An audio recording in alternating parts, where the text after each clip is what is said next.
apa saja yang keluar dalam item-item soal yang diujiankan.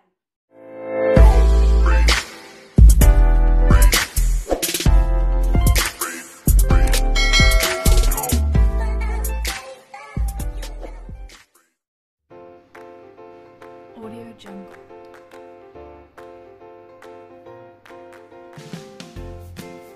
Hai, assalamualaikum para pejuang UKOM. Apa kabarnya nih? Semoga kalian sehat selalu ya.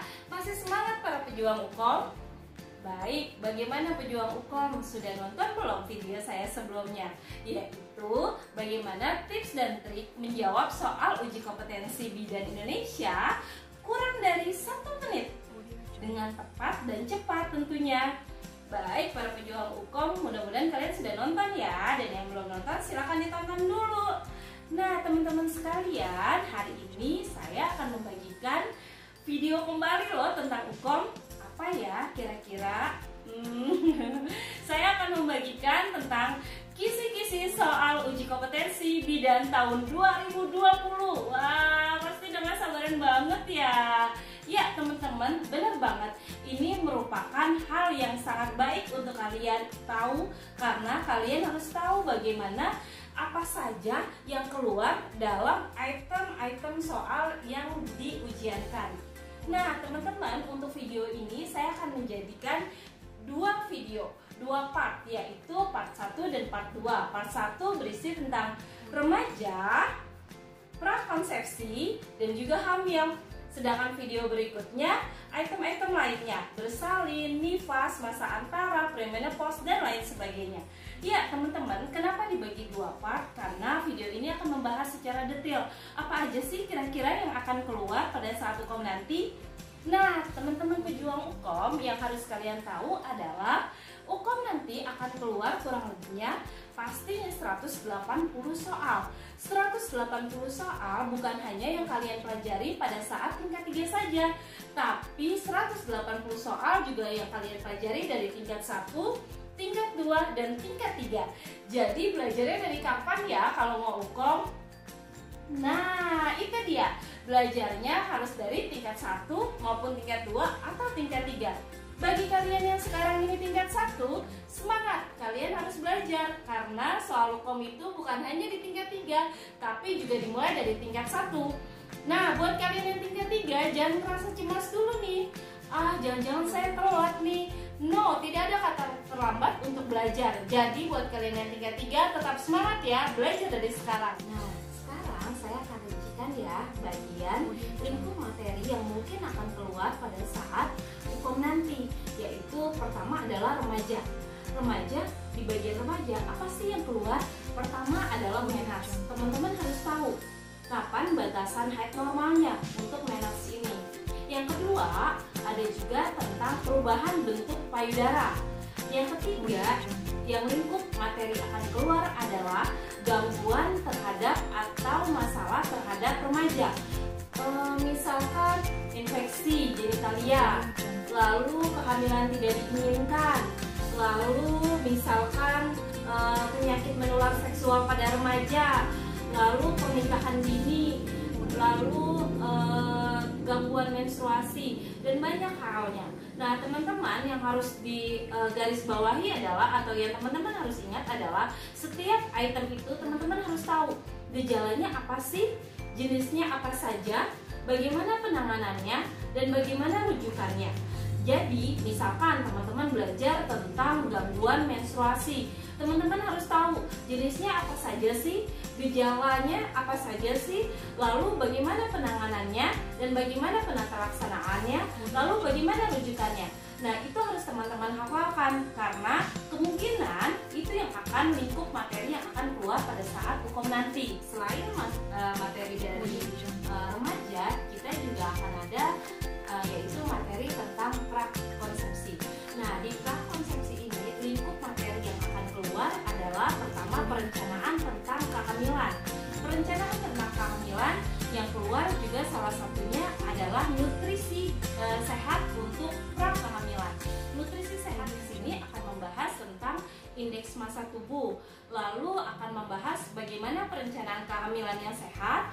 Lalu selanjutnya bagaimana menjaga pola nutrisi sehat pada nantinya saat hamil ataupun saat nifas, dan apa saja gangguan-gangguan yang akan timbul jika seorang prakonsepsi ini akan hamil lalu dia memiliki masalah, yaitu misalkan dia underweight atau dia obesitas. Nah, itu juga akan masalah-masalah yang muncul mungkin nanti di lingkup materi dari soal UKOM itu sendiri.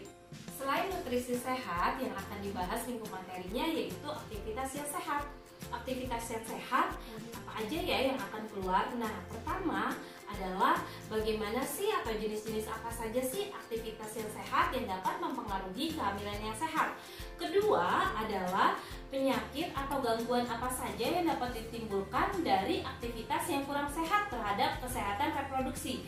Yang ketiga adalah pola aktivitas sehat apa saja yang dapat mempengaruhi kesehatan reproduksi. Pada materi prakonsepsi di materi perencanaan kehamilan yang sehat, selain nutrisi yang sehat, aktivitas yang sehat, juga lingkup materi yang akan keluar yaitu pemeriksaan sebelum kehamilan.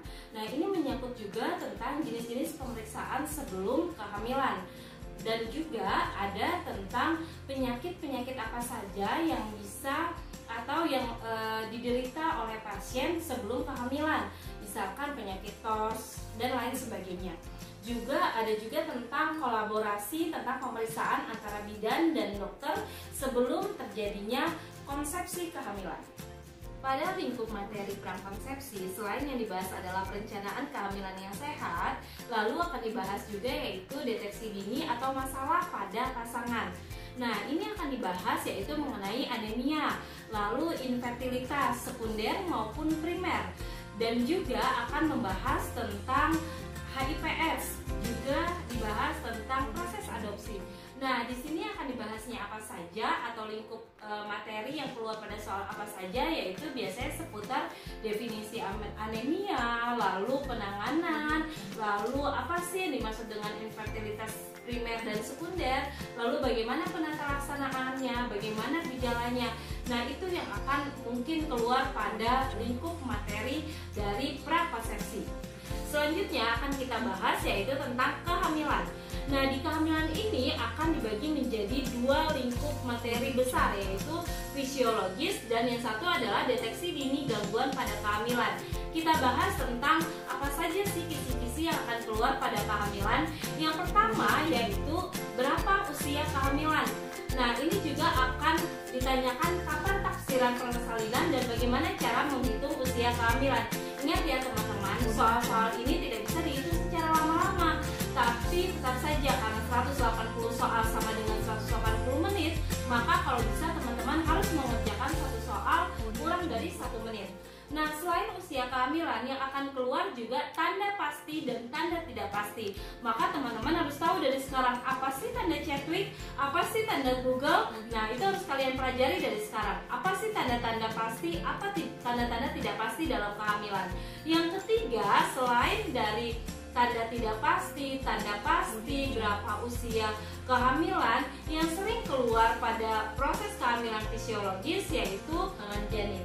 Pada lingkup materi pertumbuhan dan perkembangan janin, teman-teman harus tahu bagaimana pertumbuhan janin. Misalkan usia kehamilan 20 minggu, sedang apa sih janinnya, bagaimana sih tinggi fundus uterinya, lalu apa saja sih yang sudah terbentuk di usia kehamilan 20 minggu.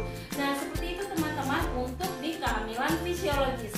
Contoh dari lingkup materi atau kisi-kisi yang akan keluar dalam soal UKB. Dalam lingkup materi kehamilan juga akan dibahas tentang perubahan fisik dan juga perubahan psikologis pada trimester 1. Nah, perubahannya apa aja? Ini termasuk dengan peningkatan kadar HCG, mual muntah, gangguan eliminasi, perubahan uterus, dan juga perubahan psikologis pada ibu hamil. Nah, apa aja sih yang harus kalian pelajari di sini? Pertama adalah penyebabnya. Lalu ukuran-ukuran tinggi fundus uteri, perubahan pembesaran kehamilan. Lalu selanjutnya adalah cara melakukan pemeriksaan. Kalian harus paham, misalkan pemeriksaan Leupold. Pemeriksaan Leupold 1 itu untuk apa, 2 untuk apa, 3 untuk apa, dan 4 untuk apa. Lalu yang tak kalah penting adalah perubahan fisiologis serta asuhan-asuhan yang harus diberikan dan penata laksanaannya dari perubahan-perubahan tersebut. Perubahan psikologis maupun fisik yang terjadi pada TM1 akan dibahas juga dalam soal, yaitu untuk trimester 2 dan trimester 3. Untuk trimester 2 dan trimester 3 adalah anemia fisiologis. Kalian harus tahu ya kapan puncak anemia fisiologis. Lalu ada ukuran tinggi fundus uteri dan taksir berat janin. Lalu ada juga pergerakan janin yang normalnya berapa kali sehari. Lalu denyut jantung janin. Denyut jantung janin itu yang normal berapa sih? Kalau denyut jantung janin di bawah 110 itu apa namanya? Kalau di atas 160 apa ya namanya? Nah, itu juga mungkin akan keluar menjadi diagnosa kehamilan. Lalu selain itu juga ada kenaikan berat badan. Kenaikan berat badan yang harus sesuai pada ibu hamil berapa sih? Kalau ibu hamil berat badannya kurang, akan terjadi gangguan apa saja? Lalu kalau ibu hamil berat badannya terlalu naik saja atau obesitas, apa saja gangguan yang akan terjadi? Selain kenaikan berat badan, juga akan ada yaitu gangguan body image-nya. Lalu persiapan persalinan, itu pun tak kalah pentingnya. Kalian harus paham apa asuhan yang diberikan ketika ibu hamil mau memasuki TM3, yaitu persiapan persalinan. Lalu pencatatan dan pelaporan. Pencatatan dan pelaporan ini termasuk ke dalam PWS-KIA. Kalian harus tahu K1 itu kapan sih, dan K1 kematiannya itu apa sih, K4 itu apa sih, dan kapan dilakukan K4 itu. Nah, itu juga termasuk lingkup materi kisi-kisi yang akan keluar pada UKBI ini, yaitu pencatatan dan pelaporan pada PWS-KIA. Deteksi dini pada kehamilan.